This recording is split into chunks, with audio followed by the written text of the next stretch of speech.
อันดีที่พ่อแม่ได้เห็นผ่านลูกสุรายลูกเขาจะมาบวชช่วงจูงพ่อจูงแม่ของประชาโดยที่พ่อที่แม่ไม่เห็นแล้วในเมื่อนั้นแต่เมื่อนี้แตกต่างจากกันและเขาได้ที่สงหลายความดีนั่นก็คือเขาได้เห็นลูกอันนี้เป็นภาพภาคภูมิใจของลูกผู้เป็นแม่คือกันโมเมนต์ภาพบรรยากาศให้ความสดใสนะเป็นภาพบรรยากาศให้ความปลื้มปิติยินดีในใจความดีใจของพ่อของแม่นี่โอ้ยเด่นผ่านลงลูกเนาะน้ำตาไหลอาบแก้มมาหูเมื่อเนี่ยเขาว่าน้ำตาไหลในที่นี้ดีใจเนาะผู้บ่มีกินในโลกนี้ยังมีคนที่จนยากแสนลำบากอัตคัดและขัดสนยากินถิ่มกินเสียตามใจตนสงสารคนที่เขาบ่มีกินขอบใจขอบใจขอบใจขอบใจพระอาจารย์ทุกองค์ที่ซอยอบรมสั่งสอนไหวมอถามน้องเน่นแต่ว่าพระอาจารย์ภูมิใจหลายจากที่ได้พาย่างจงกรม3-4 มื้อผ่านมาการย่างจงกรมจะฝึกความอดทนของเขาได้หลายบ้านอาจารย์เราคนรู้เลยพูดไปหาไม่ทำรู้เนอะ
โดย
เงยหน้าขึ้นแม่เน้น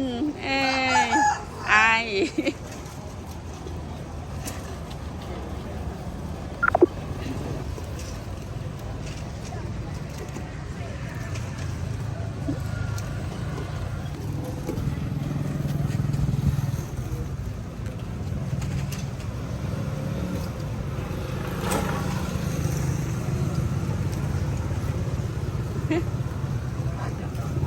มสิทธิเท้าฝืนเจริญสีให้ลูกมีคนรักคนเมตตาให้ลูกโด่งดังกับเขาเถิดนะชื่อเสียงก้องฟ้าคนรักมากมายโอ้ไม่น่ากูงามคือดังพระแมนให้แขนกูงามดังพระนารายณ์ให้ฤทธิ์กูงามดังพระจันทร์ชายสาวมือ สบายดี เดี๋ยวถามอ่ะไม่เห็นยังอยู่อ่ะบอกไม่เห็นยังกินถือเกเรียนอารมณ์ดิ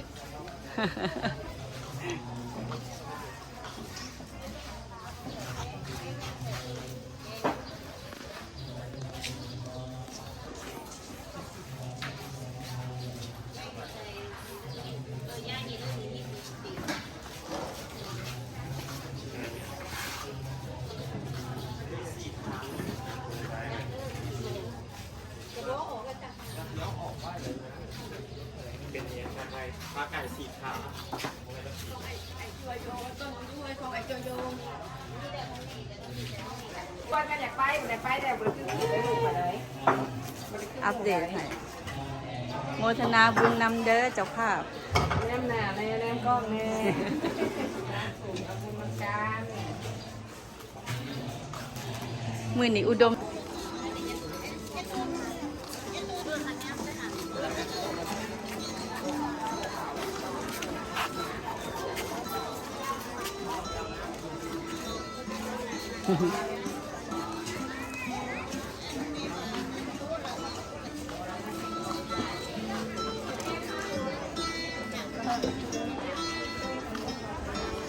โต๊ะนี่คือว่าเสร็จแล้วล่ะเพราะว่าบรรยากาศมันโดดีนะอันนี้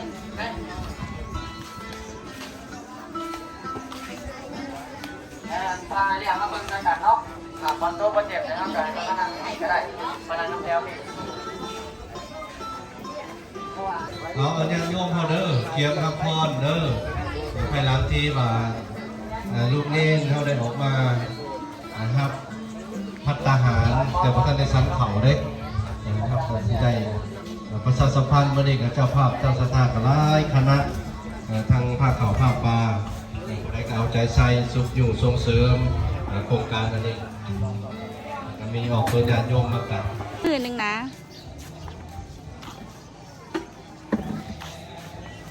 กระเลมกระติบ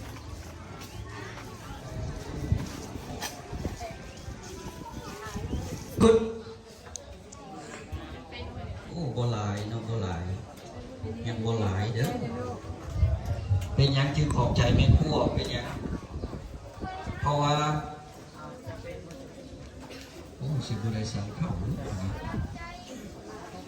สิให้สันเข่าอยู่บ่เนาะมื้อนี้เนาะเป็นยังจึงขอบใจแม่ครัวเพราะว่าแม่ครัวเพิ่นนี่เป็นผู้รับภาระและก็ออกตนญาติโยมพ่อแม่เฮาเอาข้าวปลาอาหารมาก่อนจะได้เข่าแต่ละจานก่อนจะได้เข่าแต่ละเม็ดแต่ละปั้นมาให้เฮาได้อยู่ได้สั่นต้องลำบากกับกรรมต้องเมื่อยต้องตื่นดึกลุกเศร้าหนึ่งเข่าเป่าไฟเอาผู้ใดเคยหนึ่งเข่าซอยพ่อแม่สิมาขึ้นโอ้ลายเติมลายเติมเอาผู้ใดเคยแต่งเก๋เอาซะขั้นว่าเคยเฮ็ดแต่งมือพวกกินซอยพ่อซอยแม่อาจารย์ก็ภูมิใจนำเอาต่อไปอยากสันเข่าแห้งบ่ได้เรื่องแสดงว่าได้ผลการสอนนี่เอานกมือคืนก็น้ำลายผ่าจานข้าวทุกจานอาหารทุกอย่างอย่ากินถิ่นกินขว้างเป็นของมีค่าผู้คนทุกโจรมีหลายนักหนาสงสารบรรดาผู้บ่มีกินในโลกนี้ยังมีคนที่ยากจนแสนลำบาก อย่ากินจิบกินเสียตามใจตนสงสารคนที่เขาบ่มีกินขอบใจขอบใจขอบใจพระอาจารย์ทุกองค์ที่ซอยอบรมสั่งสอนขอบใจญาติโยมทุกท่านที่มีน้ำใจถวายอาหารแด่พวกน้องสามเณรพวกน้องสามเณรขอสัญญาว่าจะตั้งใจศึกษาตั้งใจปฏิบัติอยู่ในกฎระเบียบทุกประการสาธุสาธุบ่ดังบ่เปื้อนบ่กินเมิดบ่คุยกันสัญญาละเด้อสัญญาละเด้อสัญญาแล้วเอาต่อไปนิมนต์จับเอาเปิดที่เขาขึ้นเปิดที่เขาออกแล้วแกะยางออกในถ้วยในจานเอาบุเฝ้าสังบุเฝ้าสังเฮ็ดตามขั้นตอนก่อนแกะออก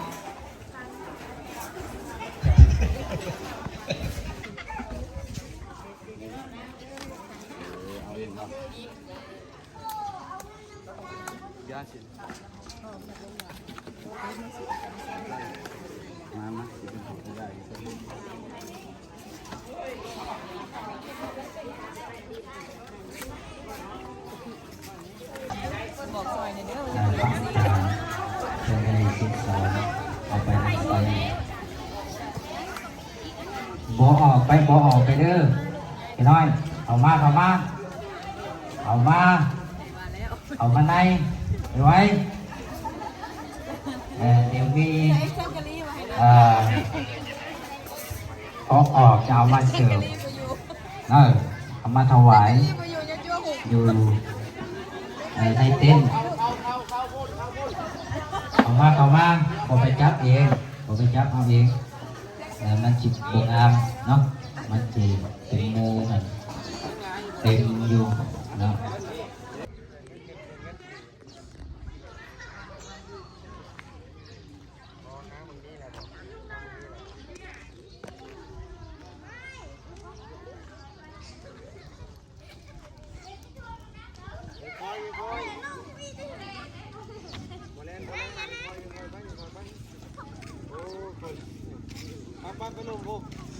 ไป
ได้จำกันนะ เราจะออกที่เดี๋ยว 1 2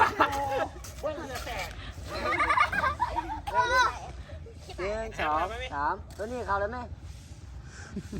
2 3เป็นเปียกใช่ร้านยังไงนี่ใช่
ยาวันยาปานิ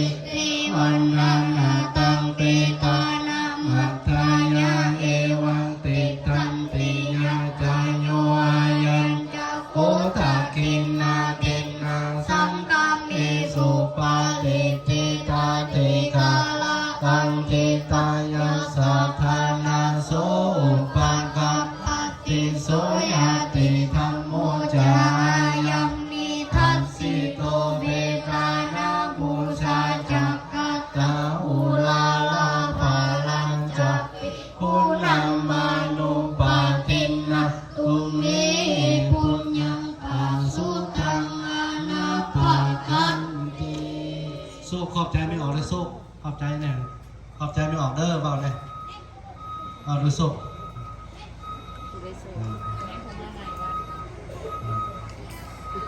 ขอบใจด้วยโซ่ขอบใจแน่ขอบใจไม่ออกแน่เอาสาธุอนุโมทนาอยู่ดีมีแห้ง อีเมฆเดินไม่ออกเด้อ เอาสา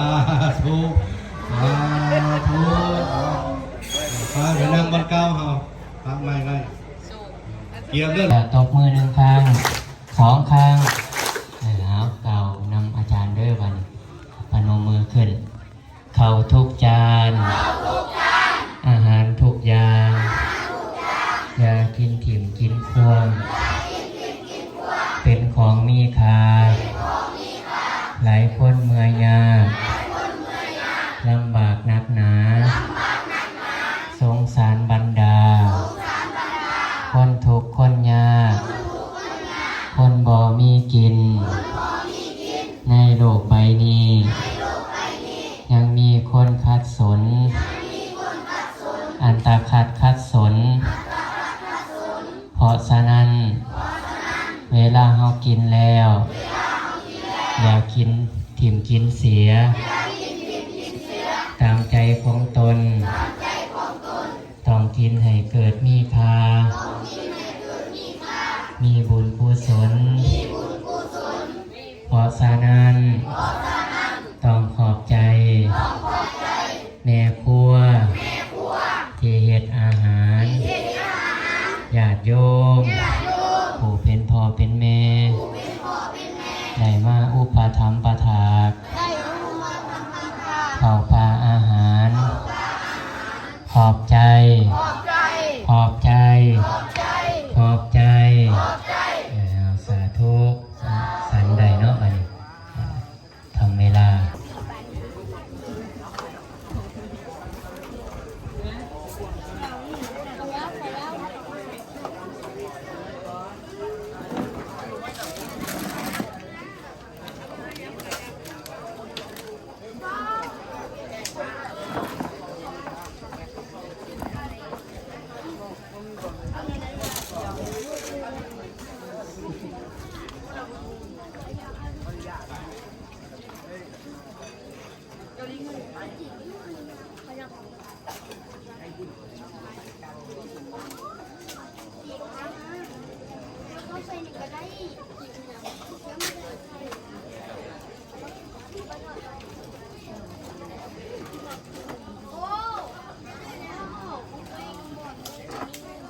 ขึ้นไปขึ้นไป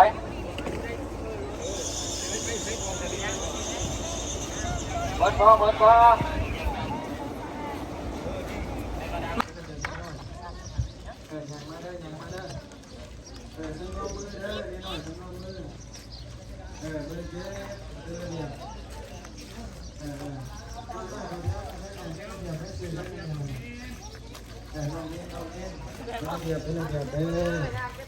มันงามมันงามเลยเพราะว่าการเดินโอ้ยแต่สีส้มไปเดินกับเรียบร้อยมันไปทางหลังเด้ออันเก็บคือกันมือเป็นระเบียบทั้งรวมในการอย่างเนาะมาเป็นระเบียบเรียบร้อยเราครูบาอาจารย์จะได้น้ำหนักก่อนเนาะถ้าเสียด้วยพี่ใหญ่น้ำหนักอยู่แต่ละจุด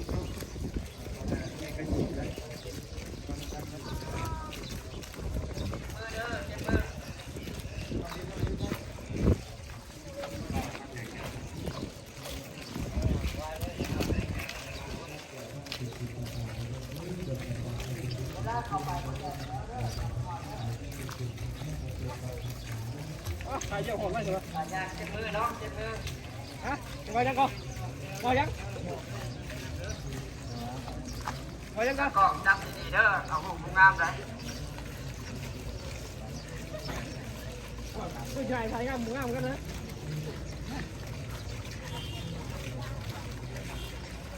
ย่างมาทั้งกันย่างเป็นแท้ตุกีฬาทั้งหลังน่ะ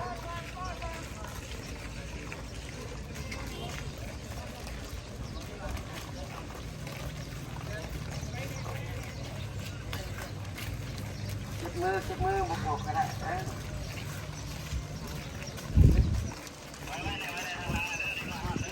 กำลังเขาอยากชี้ไว้อยู่นิดนึงครับ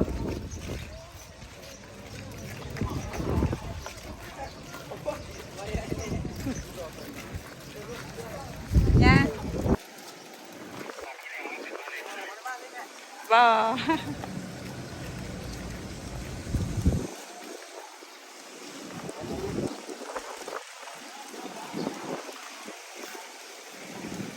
3 ห้องในช่วงก่อนเข้าพรรษานำเอาลูกพังลูกเมียพอดี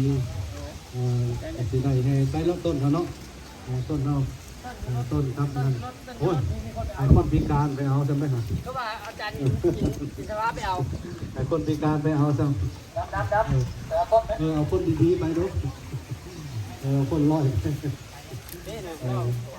แต่เพิ่งกันยังคนน้อยเพิ่งกำลังเด้งอยู่กำลังเอาลงมาเนี่ยเห็นรถจอดข้างนอกอยู่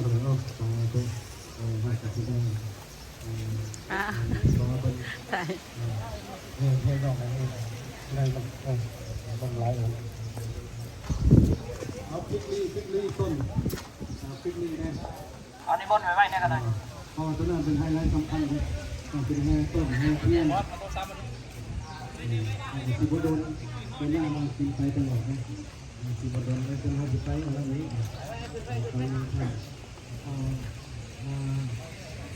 พิโซนะครับเด้อพิโซพ่อสั่งตาวิโสอาโลตาโลสุริสาธรรมสาเตเทวมโนสานังพุทโธภะคะวะเตปิติโสภะคะวะสัมมาสัมพุทธ สัมปันโนสุขโตโลกวิทูอนุตตโลปุริอมัสสาลเทสัทธาเทวมนุษย์ตังโพธโตภคววันติติปิโสภควาสัมมาสัมพุทโธเนสัมจารณะสัมปันโนสุขโตโลกุลิสังฆสาเทระเทวมนุษย์ตังโพธโตภควาติปิโสภควาอะระหังสัมมาโนวิชชาจารณะสัมปันโนโลกวิทูอนุตตโรนาธัมมะปฏิสัทธาเทวมนุษย์สานังพุทโธโล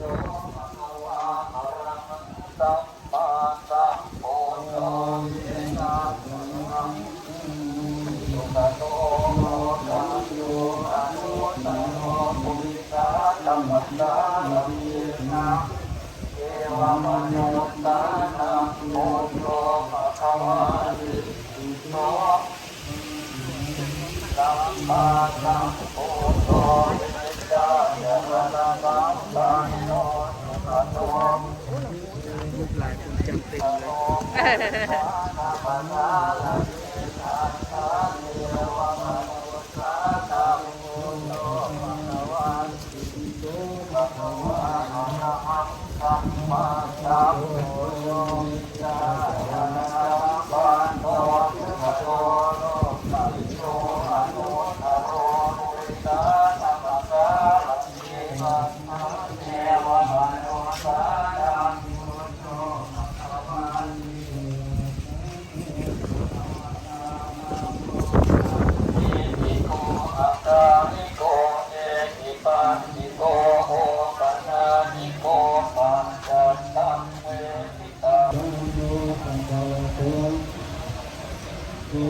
ำติดปฏิปันโนภะคะวะโตสาวก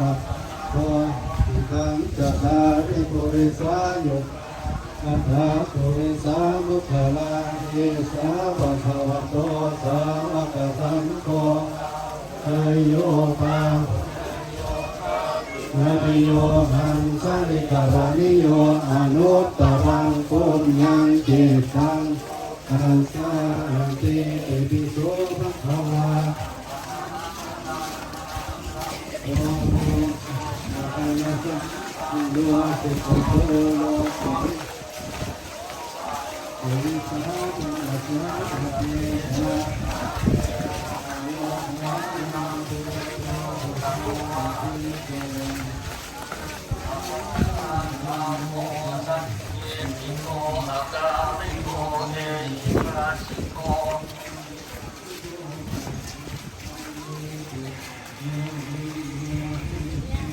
ปฏิปันโนภะคะวะโตสาวกสังโฆสุปฏิปันโนสังฆังสาธุสาธุสาธุอนุโมทามิครับ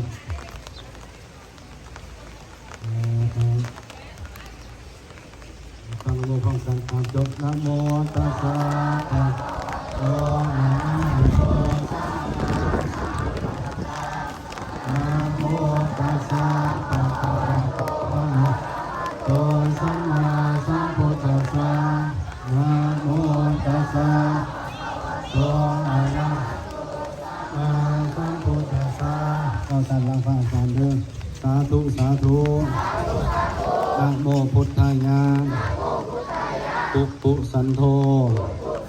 โสนาคามโนกัสสโปโหตะโมอริยเมตโยปัญจพุทธานามามิหังปาทาตุงศีลาสานามามิปากลงปุริมายะทิสายะวัมมิกาเจติเย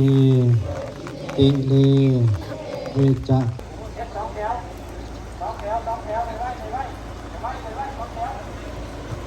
เอาไว้ที่บนลงมาต่อแถวสองแถวลูกเนตร2 แถว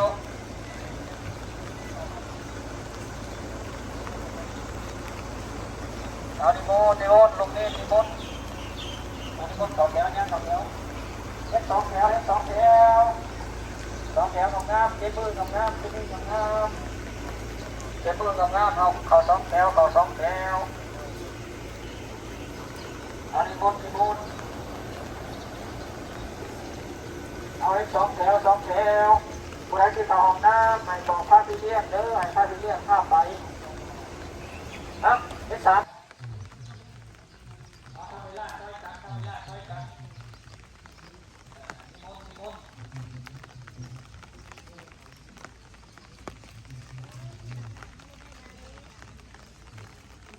คนเข้าแถว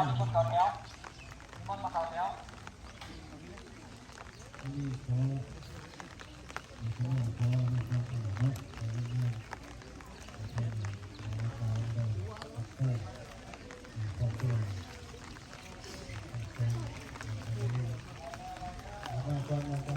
ที่แล้วก็ได้ซุปเย็นซุปเย็นเป็นอะไรจะได้พักร้องมาหนึ่งพักจะได้ต้องว่าวได้ว่าน้ำผู้บ้าว่าได้ว่าได้ว่าน้ำผู้บ้าต้องตัวลงมือว่าให้แย่กันยับเอานับสมาเอาตั้งวันนี้เอาตั้งซ่าเนาะทำเวลาซอยกัน เดี๋ยวไม่เวลาทีหลัง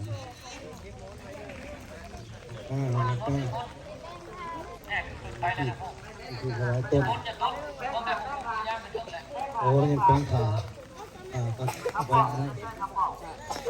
เก็บมือไว้เก็บมือไว้เก็บมือไว้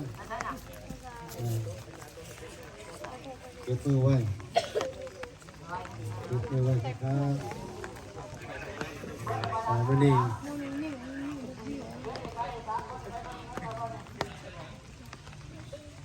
ต้องถือขี่มานำถือเงี้ยวมานำเนาะถือมานำกินแล้วพวกขี่ก็ตายนะขี่แล้วพวกกินเป็นอะไรตายบ้างตายคือเขาถือเงี้ยวมานำเขาเห็นยังโดนๆไว้นะเขานั่งปวดหลังปวดขาเห่ากับ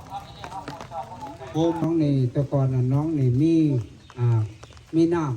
ำมีน้ำ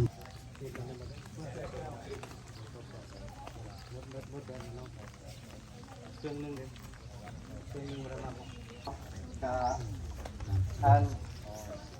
จะน้อยเข้าได้รับฟังประวัติความเป็นมาของวัดบ้านหนองลำจันทร์ซึ่งคือว่าทางพ่อใหญ่เพิ่นได้อธิบายให้เข้าฟังโดยเฉพาะกระทั่งพระธรรมคำสอนก็ได้บรรจุไว้อยู่ในพระไตรปิฎกเลยว่าเป็นเขียนเป็นลายลักษณ์อักษรอยู่ในใบลานผู้ใดหูใบลานจะน้อยใบลานมันคือใบลานอะไรใบลานคือใบตาลเนาะคือใบตาลใบลานดังนั้นเนาะเพิ่นบ่ได้เอามาให้เบิ่งนะเอามาดูเอากันหน่อยเอามาให้กันหน่อยจะคือใบลานใบลานนี่ในสมัยพ่อแม่ปู่ย่าตายายเฮานี่เพิ่นสิเขียนหนังสือใส่ใบลานเพิ่นสิเขียนแต่มันเป็นใบบรรจุไว้เดี๋ยวสิให้เพิ่นมาเบิ่งและต่อไปเฮาก็สิได้ถวายต้นแล้วบัดนี้เนาะว่าตามหลังพระอาจารย์เด้อพนมมือขึ้นถวายต้นตามหลังนะโมตัสสะภะคะวะโตอะระหะโตสัมมาสัมพุทธัสสะนะโมตัสสะภะคะวะโตอะระหะโตสัมมาสัมพุทธัสสะนะโมตัสสะ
ที่หนึ่ง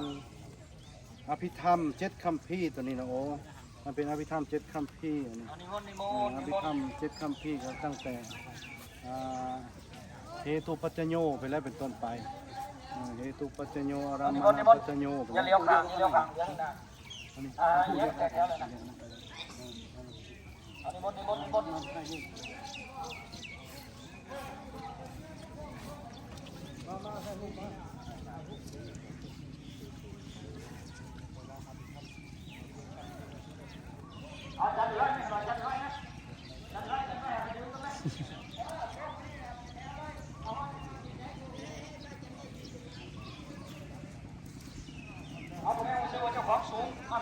ผู้ใดเอาซื้อว่าเจ้าของสูงพี่ย่างพี่ผู้ใดเอาซื้อว่าเจ้าของสูงไปแช่บอเอาจริงใจเด้แซ่บจริงหรือบ่จริงแซ่บหลายหรือบ่หลายจริงหรือบ่จริงโอ้จริงก็จริงเอาจริงก็จริงเอาซัดเลยเอามาซัด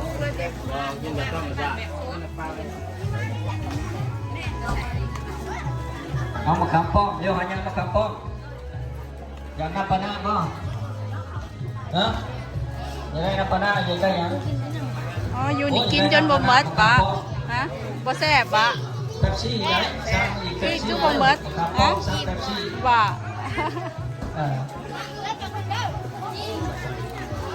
เอาสมณี2 องค์มันคือย่างไปย่างมา2 เทื่อแล้วนิมนต์มาพี่2 องค์ อยู่นี่บ่หมดซ้ ยืนตากแดดก็ กล่องที่สอง มาพี่นั่งก็นั่ง เป็นจังได๋สะใจแล้วสะใจเลย เต็มที่นะ พี่เรียกอยู่คุ้มไหน จนอิ่มแม่นว่า คุ้มไหน จนเหลือเฟือ อยู่คุ้มไหน2 องค์นะ กลุ่มนี่แซ่บกว่าหมู่เนาะเกลี้ยงเลยนี่เอาอีกบ่พอแล้วเต็มที่เลยแม่นว่าอยากได้เค้กกล้วยวะยังบ่ได้วะกี้นี่อยากได้ตืม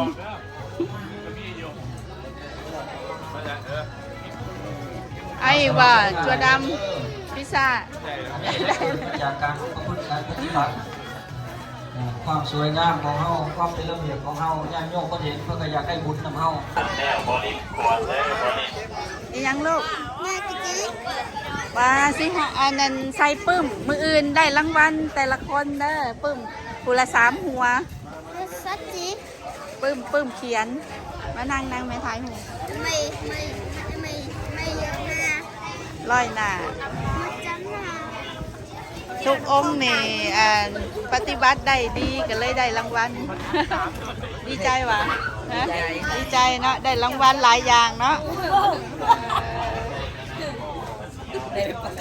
ได้ใบประกาศอีกวันธรรมดาฮะบ้าสุดยอด